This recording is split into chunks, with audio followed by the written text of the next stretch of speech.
Alright, so what we did now is we took that mount out for the back seat, and I'm just gonna measure up and install some square tubing on the outside. This whole bottom is all rusted. It's not gonna support the cab, so what we'll do is we'll move where the floor is up to here, and then it'll drop this whole section kind of down over the frame. Alright, now that we have that welded in, we still got to fill in the pie cuts there. Got one on the other side. Now we do some cross braces, and then we can cut out the structure that's underneath it and drop the body down over the frame. Okay. Now we got our cross braces on. It gives us something for to land on the frame. I'm kind of trying to decide if I want to put, 2 or 3 more crossbars in before I cut the frame and put it down. Then that way it's nice and easy to weld under. But unfortunately I'm out of square tubing. So, and then doing it this way too, see all the grass and rust and all this crap metal. We just cut it all out and it'll be gone. And what I'm going to do is I'm going to leave this patch of the sill here so that the door has something to close on, and then I'm just going to bend a 90-degree piece of steel to kind of create the sill. And then yeah.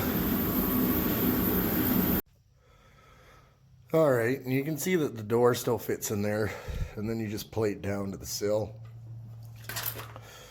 And then probably going to put a cross brace right there, maybe one right there, one right there, one at the end, and then this door section here, one in the center, and then create this piece that goes in there. And there's kind of like a nice kind of lip right here, so that's where the front of it will go. And then I'll just have to cut out these supports, and then after I'll take the support and I'll put it on top of all this stuff, so it braces a firewall way up there. But basically it'll get rid of all this kind of junk at the bottom, and then I'll pick the cab up, probably stand it on its end, and then I'll cut all of this stuff out of here. But I'll leave the sills, and then what I'll do to brace it is I'll take that forward plate off, and I'll put another section of that square tubing, and then one going up on each side, and then that'll give it something to kind of weld to. And then I'll just stitch weld all along here, cut it off, and then take that forward sill plate and put it up here. Alright, so I think that's where I'm going to stop for tonight. I'm out of grinder discs and Sawzall blades, so I don't think I'll cut that out right now. I want to get some more bracing in there anyways. But yeah, that's going to drop it down 6 inches. Get rid of all that crud and all the rot, and then box in that door frame, and there you go, man. But, and then I started to chop the door here. That's about how low I'm going to take the chop on this one. And I'll start, maybe next week I'll start cutting the top off of this and that, but I got to get it straight enough that I can do something with it. This is going to give it a lot of support back to it and that, and it'll give me something to weld the braces to so it doesn't spring out when I chop it.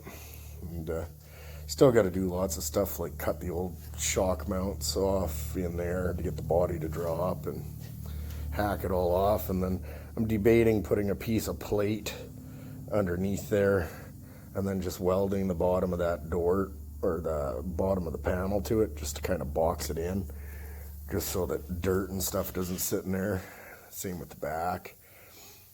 But I'll have to see how the fuel tank and everything fits, because I might put a fuel cell in there and then just kind of box around it. But either that, or I might use that keg and then put it on top and then kind of build like a false wall, and then stick the filler right through the center of the back. So we'll have to see. There's a few different options, but yeah. it's not going to be that nice to hack that stuff out. So it's probably going to take me a while. That, and I'd like to put a cross brace along the back too before I start hacking it, because as soon as I cut that out, you never know what'll happen to the body. And then I could have ran these all the way straight, but I would have had to make another pie cut. And then I kind of want to make it straight and then have a hump up for like where the steering and that'll be eventually. So I think what'll happen is I'll put the body down and then I'll like dry fit the engine, and then I'll build this front section, because this will probably have to have a slice in it too for the trans. So we'll get her sitting where it's supposed to be, and then just kind of build it as I go.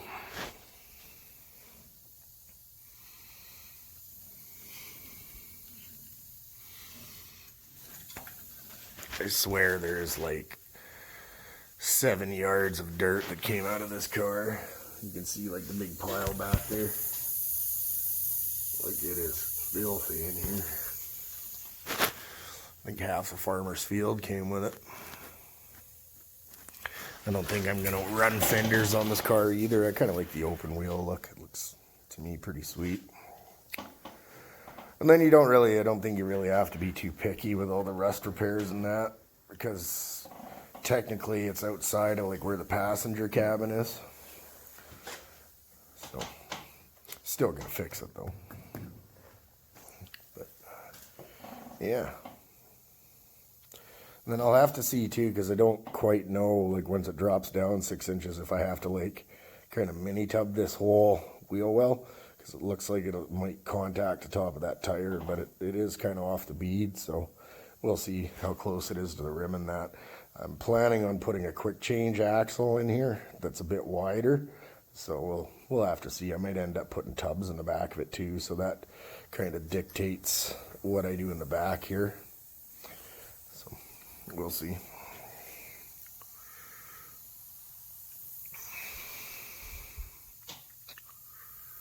But yeah, this one's kind of complete compared to the other one. And if you're kind of confused, I'm just using this chassis to test fit, because I got another one back there.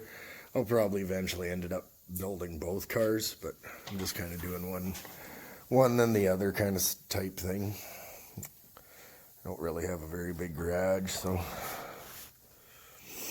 it is what it is. Also, I had ordered some kind of like a weld-in bushing for this wishbone here off eBay. So I think what you do is you just cut it, and then you stick the threaded bung in, weld it around, and then it gives you a plate that you weld underneath here, and then it sticks through. So when those get spread apart, we'll have somewhere to put here. As for the back too, I'm not too sure what I'm gonna do. I'd like to go kind of with like a 4-link system on it, but we'll kind of see what the budget has and what eBay has. Because this stuff is gonna be pretty expensive too. I think this looks pretty worn and hammered out. I'm not too sure if there's a bushing that goes in there, or if it's just not tight, because it looks like there's kind of like a recess in there, but who knows. But yeah, you have to modify this anyways to put shocks on and stuff, so as well as you can see that it's kind of ratched out in there. I think there's supposed to be a bushing or something in it, but any pieces like that are very structural, I'll probably just replace.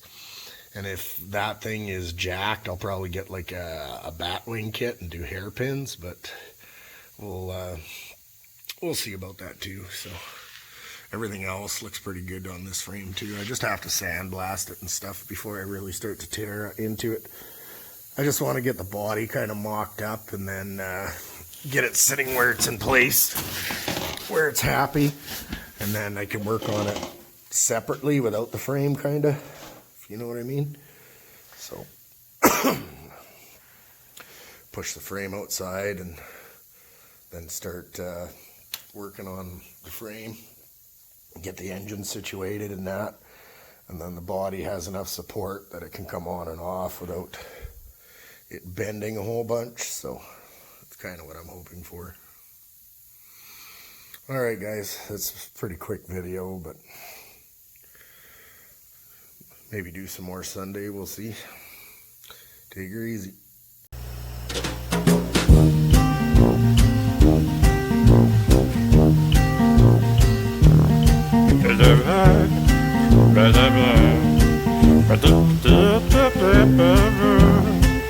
Blah,